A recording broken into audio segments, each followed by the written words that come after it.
इस वीडियो के माध्यम से हम लोग देखने वाले हैं जो रिपीटेड ऑब्जेक्टिव है, रिपीटेड क्वेश्चन है जो प्रत्येक वर्ष ये पूछे जाते हैं, उसके बारे में हम लोग देखेंगे। सबसे पहले बेसिक क्वेश्चन किस टाइप के पूछे जाते हैं, तो आइए हम लोग देख लेते हैं ऑब्जेक्टिव के ऊपर। और ये जो वीडियो रहेगा, वीडियो का टाइमिंग 10 से 15 मिनट का रहेगा और 10 से 15 मिनट का वीडियो में ही आप लोग का 1 घंटा का फीलिंग्स आएगा। तो बने रहिए वीडियो के साथ। आइए हम लोग देख लेते हैं। सबसे पहले बेसिक जो क्वेश्चन है, ऑब्जेक्टिव है, उसके बारे में हम लोग देखेंगे कि इसका कितना वैल्यू होता है, यूनिट क्या होता है, डायमेंशन क्या होता है। हम लोग बेसिक जो सवाल रिपीट करता है उसके आधार पर हम लोग बात करेंगे। तो आइए, तो सबसे पहले चैप्टर फर्स्ट से देख लेते हैं, इलेक्ट्रोस्टैटिक्स। जो चैप्टर फर्स्ट है क्या है, इलेक्ट्रोस्टैटिक्स से ही हम लोग देख लेते हैं इस चैप्टर से कितने ऑब्जेक्टिव बन सकते हैं और कौन कौन से सवाल जो है ये रिपीटेड करता है। तो सबसे पहले देखिए, इलेक्ट्रोस्टैटिक्स चैप्टर में क्या है, आवेश के बारे में स्टार्टिंग में पढ़ना है, आवेश के रेस्ट कंडीशन के बारे में। तो सबसे पहले यहाँ से सवाल आ जाते हैं कि चार्ज के बारे में यहाँ से ये टॉपिक से प्रश्न पूछते हैं, जिसको आवेश बोलते हैं, आवेश बोलते हैं।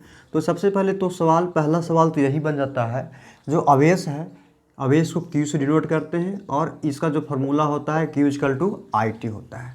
अच्छा, इसका यूनिट पर यदि हम विचार करें तो यूनिट क्या होता है, तो इसको एम्पियर इंटू सेकेंड, क्योंकि I तो एम्पियर, T का मतलब समय, तो एम्पियर सेकेंड, और एम्पियर सेकेंड को ही हम लोग कूलाम बोलते हैं। एम्पियर सेकेंड को हम लोग क्या बोलेंगे, कूलाम बोलते हैं। अच्छा, इसका डायमेंशन फार्मूला के ऊपर हम लोग बात कर ले। यदि आवेश का डायमेंशन फार्मूला, तो डायमेंशन फार्मूला क्या हो जाएगा, एम्पियर का A हो जाएगा और टाइम का T हो जाएगा। तो एम्पियर इसका होगा डायमेंशन फार्मूला, चार्ज का डायमेंशन फार्मूला। यहाँ से ये 3 आ सकते हैं, नहीं तो पूछेगा फार्मूला Q = क्या होता है, IT होता है। इसका यूनिट पूछेगा तो इसका SI यूनिट पूछेगा कि आवेश का SI यूनिट क्या है, तो आवेश का SI यूनिट कूलाम है। इसका डायमेंशन फार्मूला पूछे तो 80 बता देना है। यहाँ से एक और बेसिक सवाल आ जाता है क्वांटिजेशन ऑफ चार्ज के ऊपर, कि आवेश का क्वांटमीकरण क्या है। तो आवेश का क्वांटमीकरण का कहता है कि किसी भी बॉडी में जो आवेश होता है n पूर्णांक के पूर्ण गुणज के रूप में होती है। जो किसी भी बॉडी में इलेक्ट्रॉन रहेगा n पूर्णांक के रूप में रहता है, तो Q = ±Ne। यहाँ पर ये भी सवाल बहुत ज़्यादा पूछा जाता है, बहुत बार रिपीट करता है, Q = Ne। देखिए, इस टाइप के सवाल इसमें पूछे जाते हैं। यदि Q = Ne है तो n का मान क्या हो सकता है, तो n का मान 0 से लेकर के +-1 +-2, इस टाइप के सवाल पूछे जा सकते हैं। अच्छा, यहाँ पर ये भी सवाल बन सकते हैं कि इलेक्ट्रॉन पर आवेश कितना होता है। तो इलेक्ट्रॉन पर जो आवेश होता है E = 1.6 × 10⁻⁻19 कूलाम, ये भी ज़्यादा पूछा जाता है।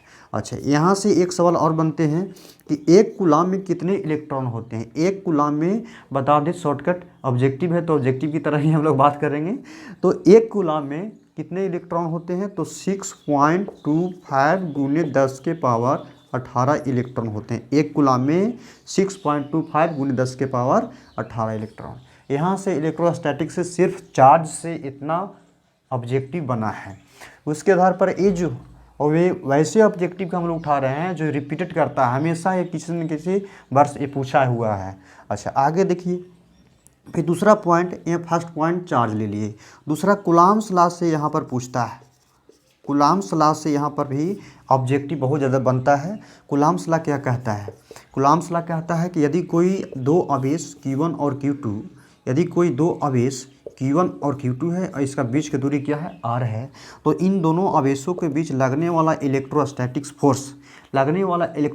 फोर्स दोनों आवेश के प्रोडक्ट के समानुपाती Q1 Q2 बटा में R², ये दोनों से आया है। ठीक है, तो यहाँ डायरेक्ट हम लोग शॉर्ट चलेंगे तो F बराबर इलेक्ट्रोस्टैटिक्स फोर्स बराबर होता है K × Q1 × Q2 बटा में R²। यहाँ से ये आ जाती है।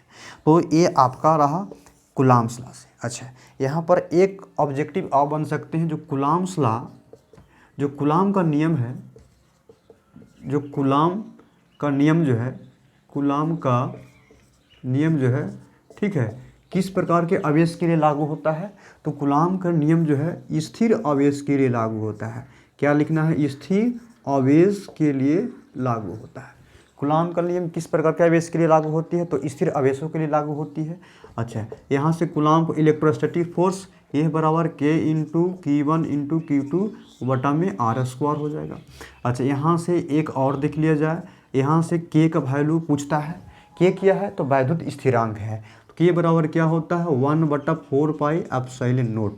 अब इसका भी वैल्यू पूछे तो इसका भी value 9 into 10⁻⁹ newton metre square प्रति कूलाम स्क्वायर। और ये जो वैल्यू है ना, बहुत ज़्यादा पूछा जाता है।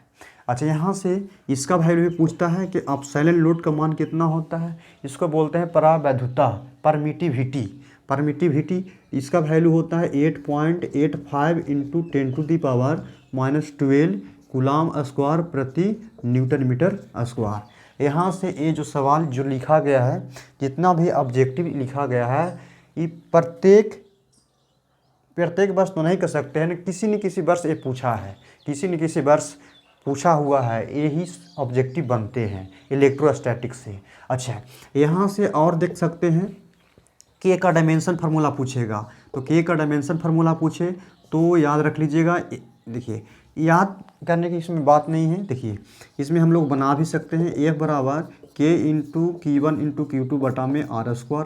के का डायमेंशन फार्मूला पूछ रहा है तो F इंटू R² और बटा में क्या हो जाएगा? Q1 इंटू Q2 और के बच जाएगा। तो इसका डायमेंशन फार्मूला यदि बोले तो F का डायमेंशन फार्मूला हम लोग लिख लेंगे। तो F का क्या होता है? फोर्स का, तो ml T-2 और ए क्या है? R² है, तो L का होल स्क्वायर हो जाएगा। Q है 1 Q2 तो हो जाएगा A² और T², क्योंकि आवेश 2 गो है तो यहाँ K हो जाएगा। इसी तरह से हम लोग कैलकुलेट कर सकते हैं। तो ML 2 गो है, वो यहाँ पर हो गया 3 गो, और T यहाँ पर 2 गो है, यहाँ पे नीचे जाएगा प्लस है तो ऊपर जाएगा माइनस में, ये हो जाएगा -4 और A⁻²। इस प्रकार से के का डायमेंशन फार्मूला हो गया ml 3 T⁴ और A⁻²। अच्छा, इसी में यदि पूछ दे कि एप्सिलॉन नॉट का डायमेंशन फार्मूला कितना होता है, तो देखिए तो ये अपोजिट है कि नहीं? अपोजिट है ना। यहाँ से एप्सिलॉन नॉट चला जाएगा तो इसका डायमेंशन फार्मूला यहाँ हो जाएगा, उलट जाएगा। तो के का अपोजिट होता है। तो के क्या है? के का यही हुआ डायमेंशन फार्मूला। तो एप्सिलॉन नॉट का बन जाएगा -1 L⁻³ और T⁴ और A⁻²। तो ये आपका हो गया के का डायमेंशन फार्मूला। अच्छा, एक ऑब्जेक्टिव बहुत ज़्यादा रिपीट करता है कि पानी के लिए जो होता है एप्सिलॉन नॉट का जो वैल्यू होता है, परावैद्युता जो होता है 80 होता है। ये भी बहुत ज़्यादा पूछता है। और देखिए, गॉस का प्रमेय से भी पूछता है। इसी में गॉस का प्रमेय से पूछता है कि किसी भी बंद पृष्ठ से गुजरने वाली कुल वैद्युत फ्लक्स और एप्सिलॉन नॉट के अनुपात को हम लोग गॉस का प्रमेय कहते हैं। यहाँ से गॉस का प्रमेय से बहुत ज़्यादा सवाल पूछता है। अच्छा, आप लोग का सवाल एक ऑब्जेक्टिव और बहुत ज़्यादा पूछता है, रिपीट करता है। 1 किलोवाट घंटा, 1 किलोवाट आवर, ये किसका मात्रक है? तो ये जो है मात्रक है, ऊर्जा का मात्रक है। 1 किलोवाट आवर किसका मात्रक है? ऊर्जा का मात्रक है।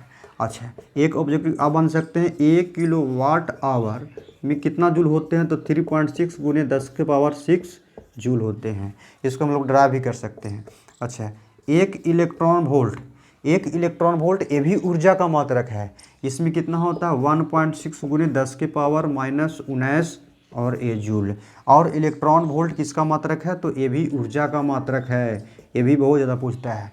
ये जो 3 को लिखे हैं ना, ये बहुत ज़्यादा पूछा जाता है। किलोवाट घंटा किसका मात्रक है? ऊर्जा का। 1 किलोवाट आवर 3.6 इंटू 10⁻⁶ जूल होता है। 1 इलेक्ट्रॉन वोल्ट 1.6 इंटू 10⁻⁻19 जूल होता है, कूलाम नहीं, 19 जूल, क्योंकि इलेक्ट्रॉन वोल्ट लिखा हुआ है। और इलेक्ट्रॉन वोल्ट किसका मात्रक है? तो ऊर्जा का मात्रक है। तो ये बेसिक सवाल हुआ, ये बेसिक ऑब्जेक्टिव बनते हैं इलेक्ट्रोस्टैटिक्स से इतना, और ये थोड़ा सा एक्स्ट्रा दे दिए। चलिए एक और देख लेते हैं। एक चालक की धारिता कैपेसिटेंस से एक पूछता है कि कैपेसिटेंस का एनर्जी जो होता है 1/2 CV²। ये बहुत ज़्यादा पूछता है। स्थिति एनर्जी, इसको ड्राइव भी हम लोग कर सकते हैं, E बराबर। और यहाँ से एक बेहद ही इम्पोर्टेंट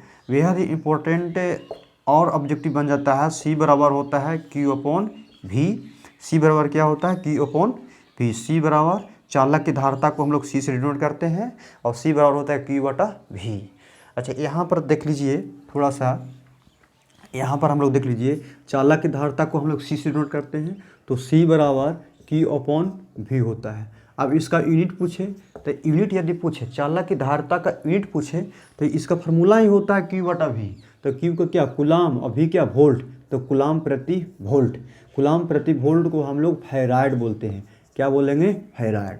और एक कतई जहर पूछता है, एक फैराड बराबर 96,500 कूलाम।